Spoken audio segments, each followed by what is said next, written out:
Bom, pessoal, vamos continuar. Então, a nossa aula eu dividi em 3 vídeos para não ficar com muito conteúdo muito cansativo e também um vídeo muito pesado, tá?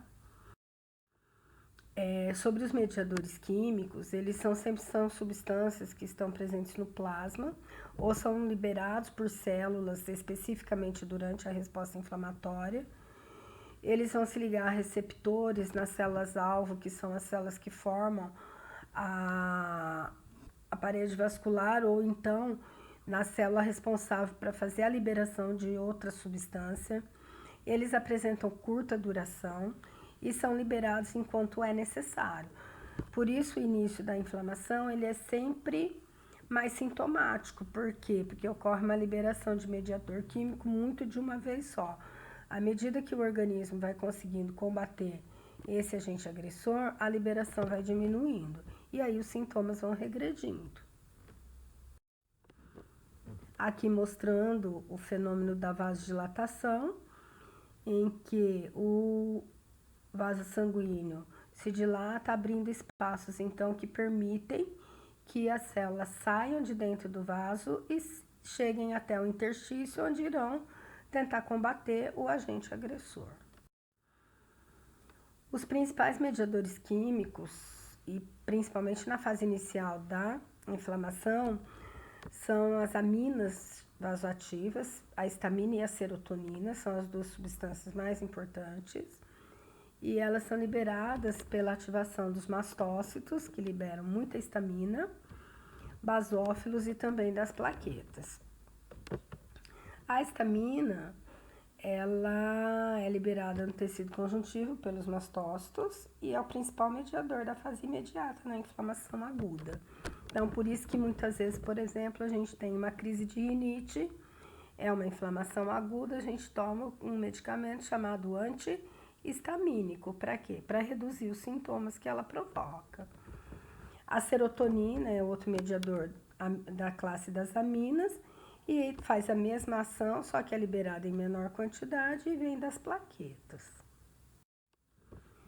Sistema complemento é um conjunto de proteínas que também atua no organismo fazendo vasodilatação, e ele é muito importante nas respostas inflamatórias em doenças como a dengue, por exemplo, onde a pessoa já teve uma exposição anterior ao agente e quando acontece novamente ela tem uma resposta intensa. As cininas são substâncias que atuam fazendo vasodilatação e interferem com a pressão arterial. E ainda temos os derivados do ácido araquidônico, que é um componente do nosso tecido conjuntivo. E esse ácido araquidônico, ele pode ter a sua metabolização aumentada e aí aumentar a liberação de substâncias chamadas prostaglandinas, que provocam vasodilatação e também sintomas como dor, febre, e ainda leucotrienos, que também vão provocar vasodilatações. As citocinas são liberadas por linfócitos, que são células da corrente sanguínea, e macrófagos, que estão no tecido conjuntivo, e elas agem sobre os vasos sanguíneos, fazendo vasodilatação, e além disso produzem febre, aumento da quantidade de leucócitos neutrófilos no sangue, e atuam também no processo de cicatrização.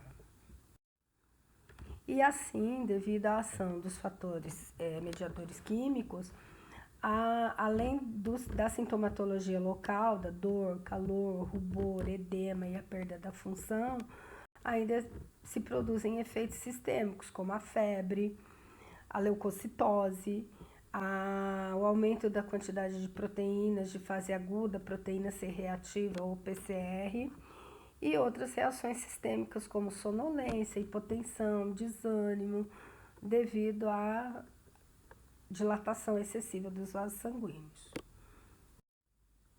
A inflamação aguda, ela pode evoluir com uma resolução total do seu quadro, então regenerando o local, voltando a ficar como era antes. A gente observa isso, por exemplo, numa conjuntivite, algumas lesões superficiais na pele, em que não fica cicatriz, não fica marca, a gente nem percebe que ocorreu alguma coisa ali. Quando ocorre muita perda tecidual, muita destruição tecidual, aí vai ocorrer a formação de uma cicatriz e a gente pode ainda ter a formação de abscessos, que são infecções que ficam fechadas, contidas em um local do organismo, por exemplo, um abscesso dentário.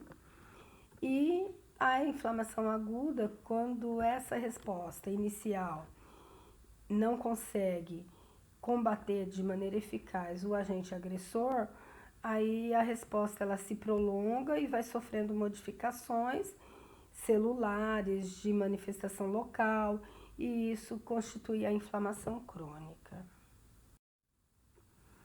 Aqui algumas imagens, uma inflamação aguda com pus, os leucócitos margeando a parede vascular para poder sair de dentro do vaso sanguíneo para o interstício.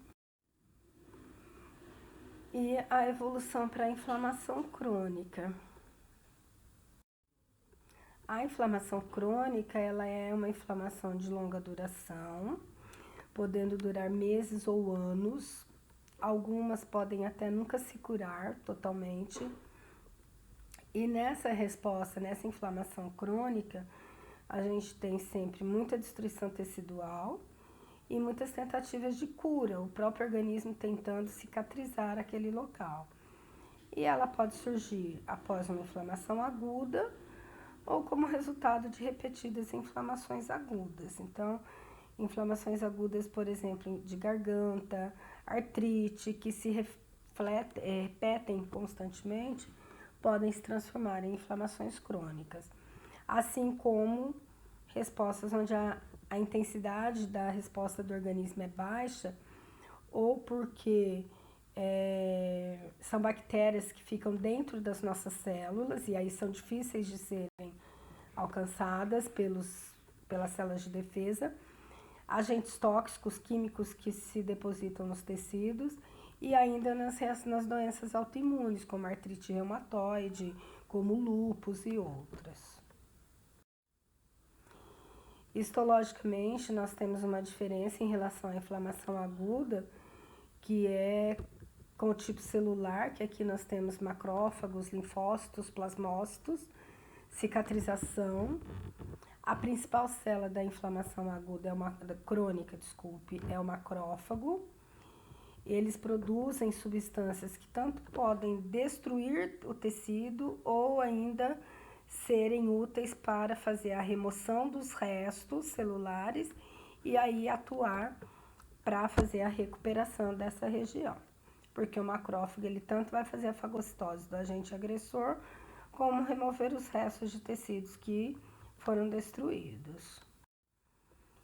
Ainda na resposta crônica encontramos linfócitos, plasmócitos, eosinófilos, que são importantes em inflamações crônicas por cisticercose, por exemplo. Aqui as células. E a inflamação crônica, ela tem um padrão diferente, algumas, que é chamado de granuloma.